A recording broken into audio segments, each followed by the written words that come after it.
అర్థం என்ன? శారీరకమైన ఆధిక్యతలను బట్టి అతిశయించుట. நம்ம சரீர பிரகாரம் நமக்கு இருக்கிற சௌகரியங்களை நம்மள அது பெருமைப்படுறது. ప్రతి ఒక్కరికి நம்ம எல்லாருக்குமே అంతో ఎంతో శరీరమును బట్టి ఆధిక్యత ఉంటది. எப்படியோ நம்ம சரீரத்தை குறித்து நமக்கு ஒரு பெருமை இருக்கும். మన కుటుంబ పరిస్థితుల కుటుంబ బ్యాక్గ్రౌండ్ బట్టి நம்ம குடும்பத்துடைய ஜனங்கள் மத்திய மூலமா మన చదువులు మన సంపాదనలు మన సంపదలను బట్టి நம்மளோட படிப்புலயோ இல்லாட்டி நமக்கு இருக்கிற ஆஸ்திகளை வைத்து நம்மளுடைய ஒரு பெருமை இருக்கும். మన యొక్క బంధువులు స్నేహితుల యొక్క అంతస్తులను బట్టి நம்மளுடைய நண்பர்களும் நம்ம சொந்த பந்தங்கள் அவங்க வயசுவானங்களா இருக்கிறாங்க அந்த ஒரு பெருமை நமக்கு இருக்கும்.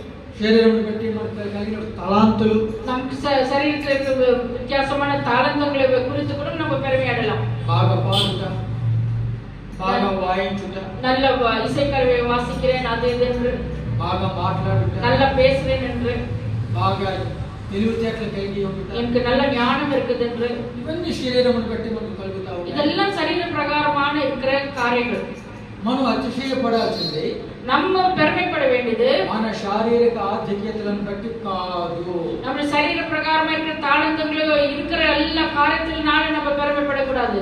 శరీర రీతిగా சரீர பிரகாரமாக మనకి ఎన్ని ఆధిక్యతలు ఉన్నా நமக்கு எவ்வளோ பெரிய காரியங்கள் உன்னதமாய் காணப்பட்டாலும் వాటిని లెక్క చేయదు. அது நம்ம கணக்கு போடக்கூடாது. అవి సున్నా.